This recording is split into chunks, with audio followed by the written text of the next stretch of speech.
अजीज़ो जय मसीह की। प्रभु यीशु मसीह के जन्म स्थान बैतलहम का बहुत महत्व है।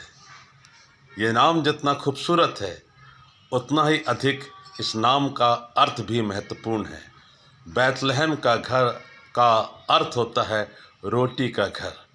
और खूबसूरत और अद्भुत बात यह है कि जगत की रोटी प्रभु यीशु मसीह का जन्म भी बैतलहम में हुआ। बैतलहम में के बारे में हजारों गीत लिखे गए, विशेष करके क्रिसमस कैरल्स लिखे गए और उन गीतों में ये बात बतलाई गई कि बैतलहम का कितना बड़ा अर्थ है। और हम देखेंगे कि जो रोटी का घर अर्थात बैतलहम है वो प्रभु यीशु मसीह का जन्म स्थान बना। गाड़िए रात को मैदान में रहकर अपने झुंड का पहरा दे रहे थे और स्वर्गदूत ने आकर उनको ये संदेश दिया, आज दाऊद के नगर में तुम्हारे लिए एक उद्धारकर्ता जन्मा है और यही मसीह प्रभु है। गड़ियों ने विश्वास किया और वो गए और जैसा उनसे स्वर्गदूतों ने कहा था वैसा ही उन्होंने पाया। मैं आपको आज ज़िंदगी की यही बात जो बड़ी महत्वपूर्ण है शेयर करना चाहता हूँ कि गड़ियों की तरह हमारी ज़िंदगी में भी विश्वास होना बहुत ज़रूरी है। जैसा उनसे कहा गया था वैसा उन्होंने पाया और यही प्रभु यीशु मसीह के व्यक्तित्व की सबसे बड़ी बात है जिसे आज इस पूरी दुनिया को समझना है कि प्रभु यीशु मसीह के बारे में जो जो कहा गया है वो 100% सत्य है, पूरा हुआ है। उनके बारे में की गई भविष्यवाणियाँ, उनके वचन सब कुछ सत्य है और लाखों करोड़ों अनगिनत लोगों की ज़िंदगी बदलने में प्रभु यीशु मसीह का नाम ही काफ़ी है, क्योंकि वो जीवन की रोटी है। वो धनवान, गरीब, कंगाल, नर नारी, गुलाम, स्वतंत्र सबका परमेश्वर है, सबको गले लगाने वाला परमेश्वर है। उसके सामने जात पात का, ऊंच नीच का कोई भेद नहीं है, कोई वर्ग विभेद नहीं है।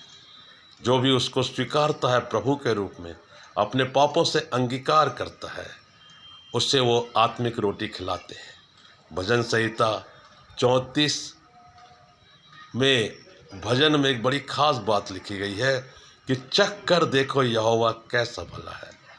बैतलहम की वह रात जो बड़ी ठंडी थी, सर्द थी और आसमान में उस सर्द रात में जो स्वर्गदूत थे वो गीत गा रहे थे, आकाश में होशन्ना। और वहीं से एक कैरल सिंगिंग का मैसेज क्रिएट हुआ कि जब प्रभु यीशु मसीह का जन्मोत्सव मनाया जाएगा तो अलग अलग गांव, देहात, शहरों में, कस्बों में, पूरी दुनिया में प्रभु यीशु मसीह के संदेश को 25 दिसंबर को उनके क्रिस्ट जन्मोत्सव के पहले कैरल सिंगिंग के द्वारा घर घर, नगर नगर, गांव गांव, देहात में पहुंचाया जाएगा। अद्भुत और सुंदर बात है, शांति और आनंद का संदेश है। और गाड़िए एक बात और सिखाते हैं, उन्होंने देरी नहीं की, वो सब ग्रुप बनाकर गए, आनंद के साथ गए। यदि आपको अपनी ज़िंदगी में आनंद प्राप्त करना है आप आपस में एक होकर रहें, एक मन एक चित्त होकर रहें। और कलीसिया को आज एकता की बहुत ज़रूरत है, कलीसिया को आज शांति की बड़ी ज़रूरत है, कलीसिया को आज आत्मिक आनंद में बढ़ने की ज़रूरत है। और ये तभी होगा जब जीवन की रोटी प्रभु यीशु मसीह को केवल हम प्रभु भोज के समय नहीं परंतु हर एक समय उनके वचन को खाएंगे, आशीषित होंगे और स्वर्गीय राज में बढ़ते चले जाएंगे। इसलिए हमेशा हमेशा आनंदित रहें इस बात से कि बैतलहम रोटी का घर है और बैतलहम में जगत की रोटी अर्थात प्रभु यीशु मसीह का जन्म हुआ। आइए इस क्रिसमस में हम अपने अपने परिवारों में, कलीसिया में इस बात का ध्यान रखें कि उत्सव मनाना बहुत ज़रूरी है, लेकिन सबसे ज़्यादा ज़रूरी है कि हम जीवन की रोटी प्रभु यीशु मसीह को अपना अगुआ और जीवन का अधिकारी बनाएं, ताकि हम जहाँ भी जाएं, जो भी काम करें, प्रभु यीशु मसीह के नाम से करें और आशीषित हों। इन वचनों के द्वारा प्रभु यीशु मसीह आपको बहुत बहुत आशीष दे।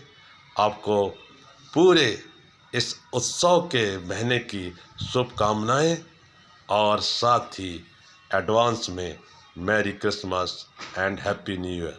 आमीन।